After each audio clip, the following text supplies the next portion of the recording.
Well, good evening, everyone. It's great to be with you tonight to look at the second of our 6 Psalms, helping us to relate to God, as Henry said. And tonight we're looking at Psalm 31, which is a brilliant psalm, and we're thinking about how we relate to God in hard times. One of the reasons I think this series will be so beneficial to us, I hope, is, as Henry said, it can be very tempting to think that excellent Bible handling and enthusiastic welcoming and energetic evangelism is what it's all about. But we forget that in those good things, our primary focus is God himself. If you were here last week, James alluded to the fact that we can so often lose sight of our relationship with God because of the busyness of Christian activity. However, I wonder as well whether one of the most common causes of God forgetfulness, as we might call it, is suffering, hard times. That might not be true in every part of the world, but it's certainly the case in 21st century London. Our culture is adept at persuading us and helping us to numb our pain through cheap optimism and false promises and lots of Netflix. And I'm sorry to say, in my own life, I've often bought the lie. Well, I hope over the next few minutes that Psalm 31 will show us a better path. I'm aware tonight that there will probably be many in this room who are experiencing deep, tangible pain that is making your life very difficult at the moment. And it might be that all of this talk about relating to God in hard times just sounds a bit exhausting to you, maybe even futile. Well, let me encourage you to turn your thinking upside down. As we come to think about suffering, we need to remember that God relates to us before we ever relate to him. And I've printed on our sheets Romans 15, verse 4, which has been a very helpful verse to me, and I think is a brilliant verse for just helping us think about the Psalms as we get into them.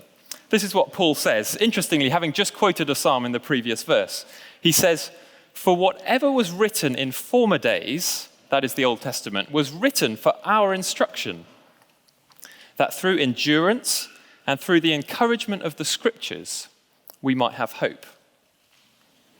So even if you wouldn't particularly describe these summer months as hard times, our goal tonight is to see that the Psalms are not just magic mantras, they're not just funny poems written by people who are good at expressing their emotions. Rather, they are God-given gifts to us for our instruction, that's you and me, so that we might not forget God in our suffering, but draw closer to him and have hope in that suffering.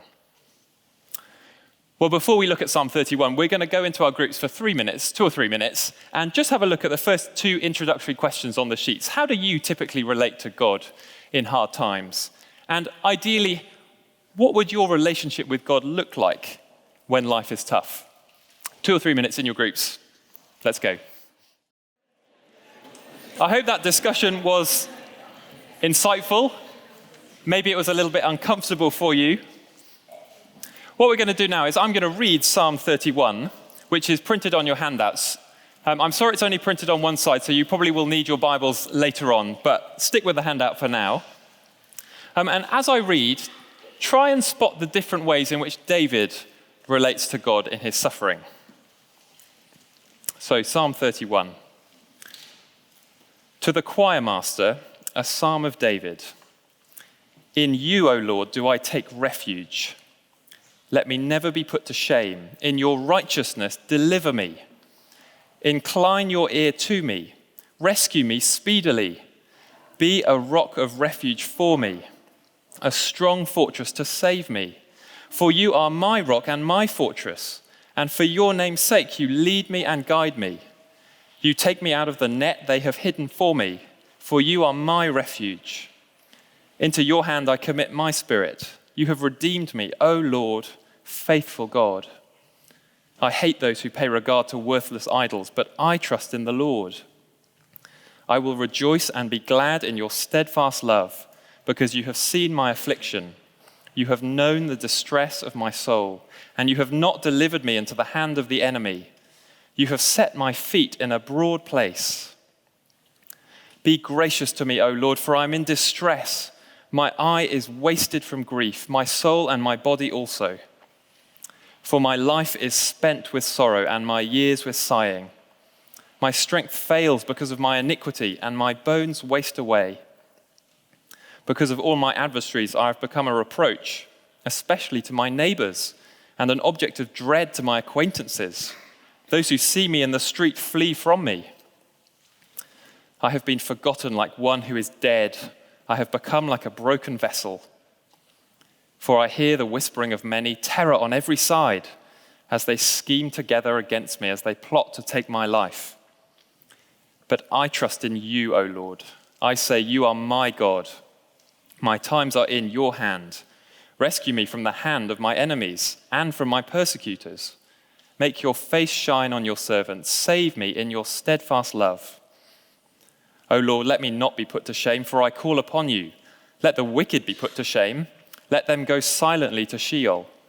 Let the lying lips be mute, which speak insolently against the righteous in pride and contempt. Oh, how abundant is your goodness, which you have stored up for those who fear you, and worked for those who take refuge in you, in the sight of the children of mankind. In the cover of your presence you hide them from the plots of men. You store them in your shelter from the strife of tongues.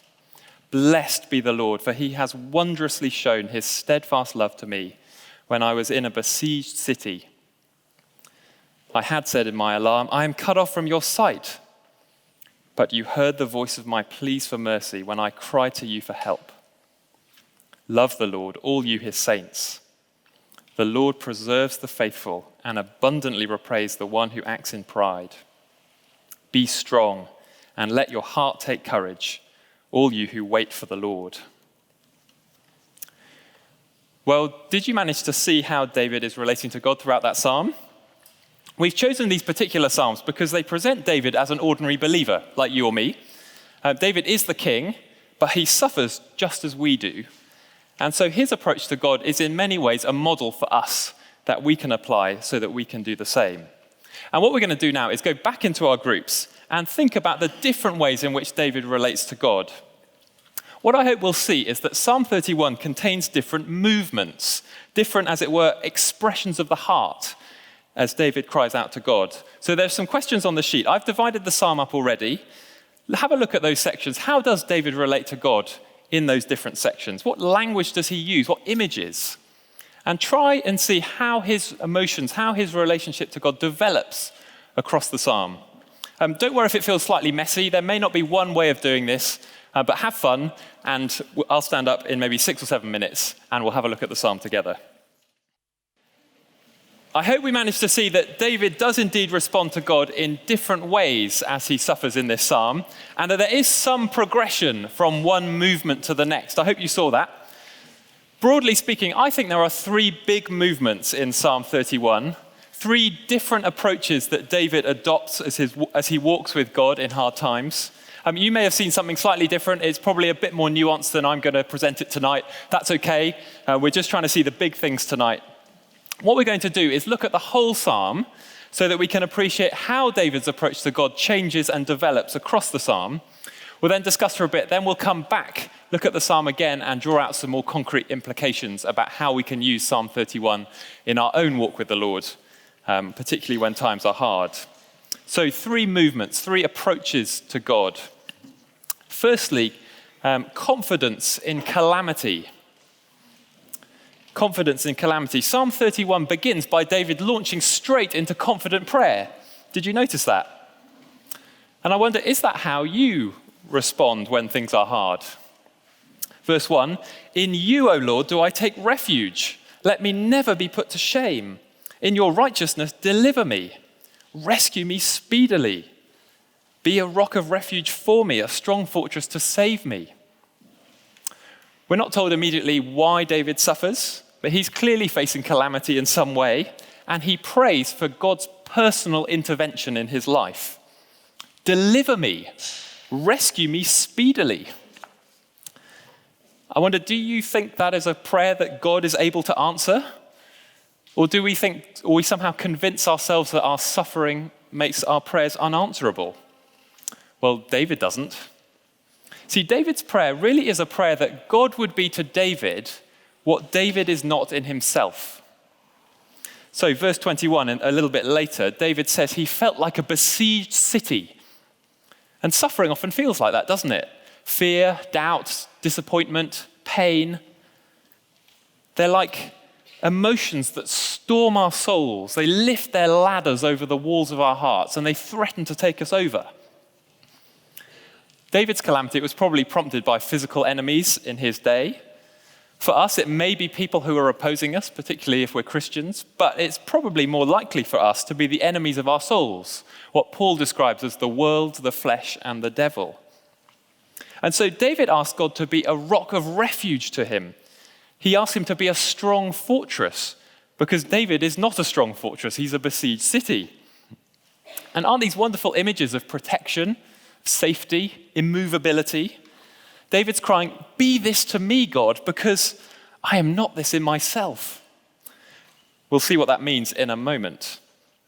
Did you notice too that David prays confidently in his calamity, not for his own sake, but for God's? So verse 3, "For you are my rock and my fortress, and for your name's sake, you lead me and guide me." For David, it feels like his suffering is calling into question his relationship with God. You see, God always initiates relationships with his people, but now it seems that he's gone. God, you promised to be present, but now you feel distant. God, your power seems diminished when I know that you've been powerful in the past, whether it was in the Exodus or whether in my own life delivering me from my enemies. And it can be similar for us too, can't it? Lord, you saved me from my sin to be one of your children. Why are you treating me like your enemy? Lord, I know you said it's not going to be perfect till Jesus returns, but are you even there? Well, in these circumstances, the confident believer appeals to God's own reputation. God's faithfulness to the relationship, that is, and his promises that he has made upon which that relationship is founded. So David cries, "In your righteousness, deliver me. For your name's sake, you lead and guide me. Into your hand I commit my spirit, O Lord, faithful God." David's confidence is actually so great that he refuses to trust in idols, and he hates those who do. You see, David won't abandon his relationship with God because he knows that God will not abandon his relationship with David. We're on pretty safe ground, I think, when we appeal to God's own reputation in our suffering. You see, there's nothing more valuable to God than his own glory, than his own name. And therefore, that is surely the most secure basis which we can pray for our good. In fact, verses 7 to 8, David is so confident that he speaks to God as if he's already been delivered. Confidence in calamity, that's our first movement. Our second movement, verses 9 to 18, lamenting in trust. See, David may be praying confidently, but his soul is in great distress. And so from verse 9, we move from confidence to lamenting. But I hope we'll see as well that David is still expressing confidence. We'll come to that in a moment, but just in a different way. What is lamenting? Lamenting is telling God that things are wrong. And again, is that your habit when life gets hard, I wonder? Do you tell God where you hurt? Do you tell him why you're crying? David does. Verse 9, "Be gracious to me, O Lord, for I'm in distress. My eye is wasted from grief, my soul and my body also."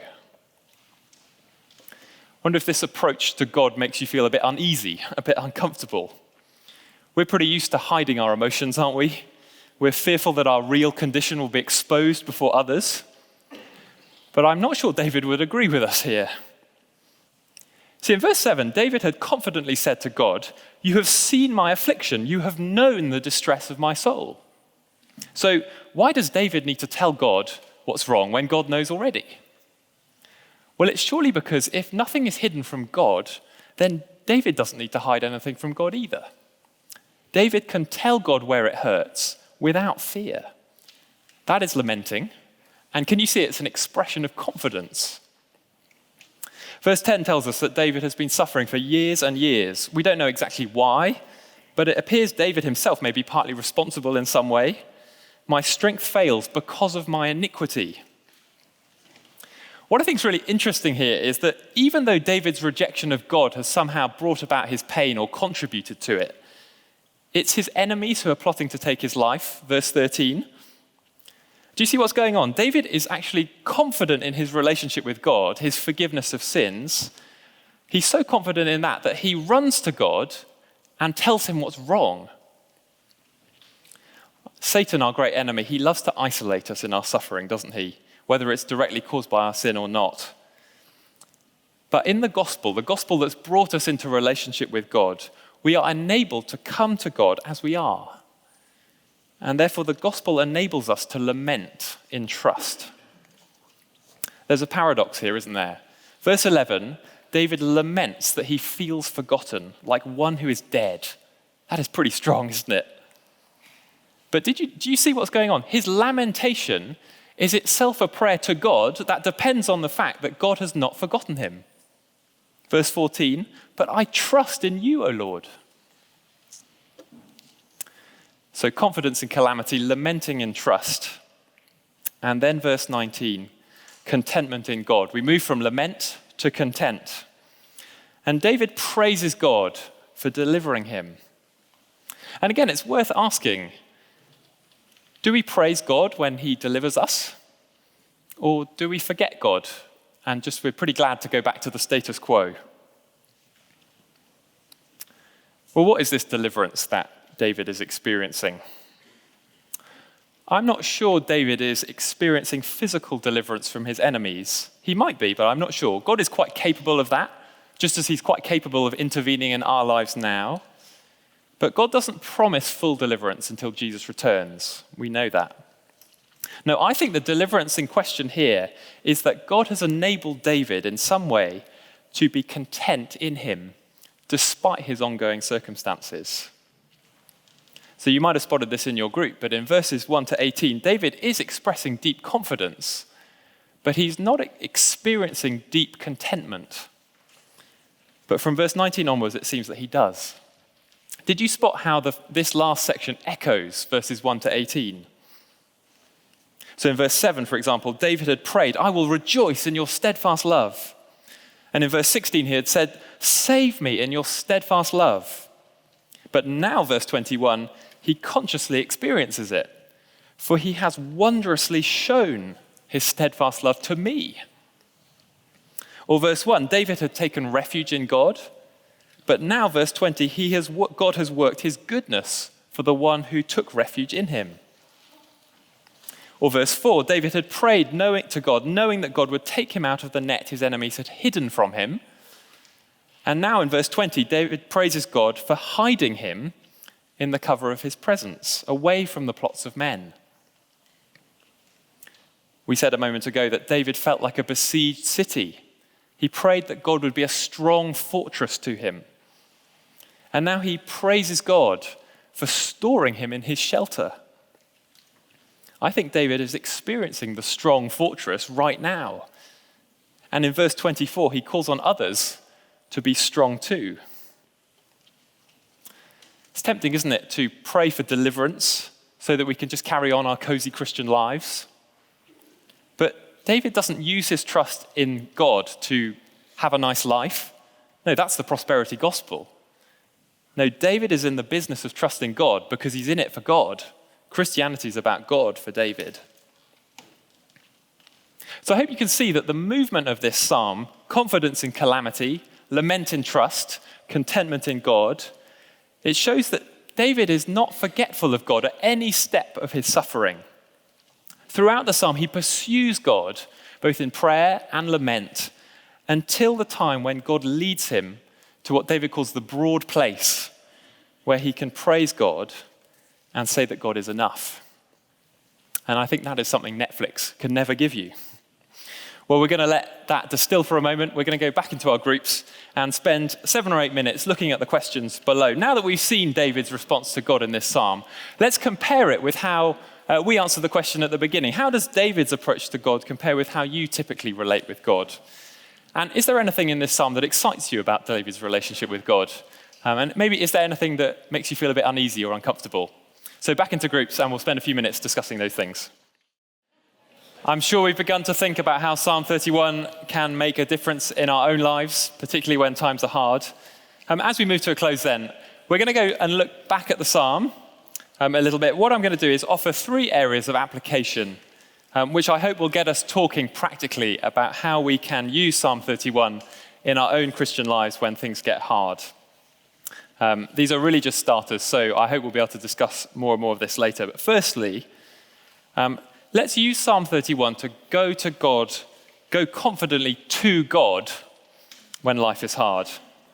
This is perhaps so obvious that I nearly didn't include this in the talk, but I think it's worth saying. We shouldn't be silent in our suffering. We mustn't numb our pain with the things of this world and just withdraw into our shell. Well, how might Psalm 31 help us to do this? Firstly, pray. Again, it sounds so obvious, doesn't it? But we can approach God in confidence. So why not say to him, "In you, O Lord, do I take refuge"? Secondly, pray in faith. In other words, don't trust in Psalm 31 when life feels hard. Trust in God. Faith isn't just repeating nice Christian words to make you feel better. Faith is genuinely embracing God as he's revealed himself truly and wonderfully in the Bible. Faith, as it were, banks on God. It says, "God, be to me a rock and a refuge. Be that to me." For David, God's reputation was demonstrated as he was a rock and a refuge, delivering him from his physical enemies. Our refuge is the crucified and risen Christ, the one who shelters us from the judgment of God at our sin.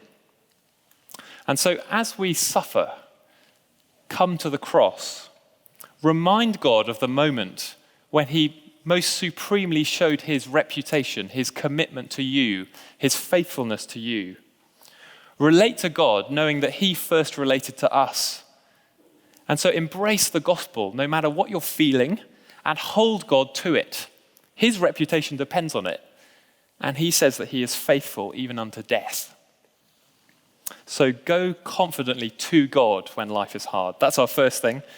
Secondly, let's use Psalm 31 to actually tell God what is hard in life and why. It's because we're in a relationship with God that we can lament to God. And so I think to not do so is slightly dysfunctional. Listen to how one pastor who lost his daughter puts it in a book on lament. He says, "It is precisely out of trust that God is sovereign that the psalmist repeatedly brings laments and petitions to the Lord. If the psalmist had already decided the verdict that God is indeed unfaithful, they would not continue to offer their complaint. Therefore, lament is rooted in what we believe. It is a prayer loaded with theology," he says. Christians affirm that the world is broken, God is powerful, and he will be faithful. Therefore, lament stands in the gap between pain and promise. To cry is human, but to lament is Christian. Can you see what he's saying there? Lamenting is not simply venting your emotions, nor is it indulging in self-pity. Lamenting is not grumbling. It is godly complaining about what is wrong in our lives to the only one who can make them right. And so why not say with Psalm 31, "Be gracious to me, O Lord, for I am in distress. My eye is wasted with grief because of my illness. Or my life is spent with sorrow because my loved one just won't come back. Or, Lord, I just feel down today. Help me to trust you." It's not very British, this, is it? But it is Christian. And lamenting is something we do before God primarily, before we do it before others. But I do wonder that if we grow in this habit of lamenting to God, that we may be in a much better position to help each other when we suffer. And I think as well, we must be careful not to remind people too quickly of things like the resurrection and the new creation in such a way that we disparage their suffering. Those are wonderful realities, don't get me wrong. But we want to let grief have a voice, and sometimes people just need someone to weep with them. So actually tell God what is hard and why. And then lastly, remember that God is enough in suffering. I wonder, if you lost everything in life but still had God, would you be okay with that? I think Psalm 31 is a summons to us to say yes and to mean it, whether we're facing minor trials or major trauma. And so if you're a Christian suffering here tonight, can you genuinely say that God is enough in your suffering? If you can't, why not take Psalm 31 and ask God to teach you that he is sufficient in any circumstance or situation? It's a prayer he loves to answer. He answered it for David, and he will answer it for us. If you're a Christian here who is suffering, but suffering silently or in isolation, God is enough for you too. But don't let that mean that you don't share your burden or your struggle with a brother or sister in Christ. It would be a great thing tonight to chat to someone who can help you and to share that with someone else. Well, what does it look like for God to be enough in practice? I think that's a hard question to answer. But here's my challenge. Find a Christian who's suffering and who is clinging to God and watch their life. Not in a weird way, but watch their life. It's a supernatural work of God to be content in God when all else fails. And the way we suffer speaks volumes about what we believe. I say this because as Jesus drew his last breath, he cried out to God, Psalm 31, verse 5. He said, "Father, into your hands I commit my spirit."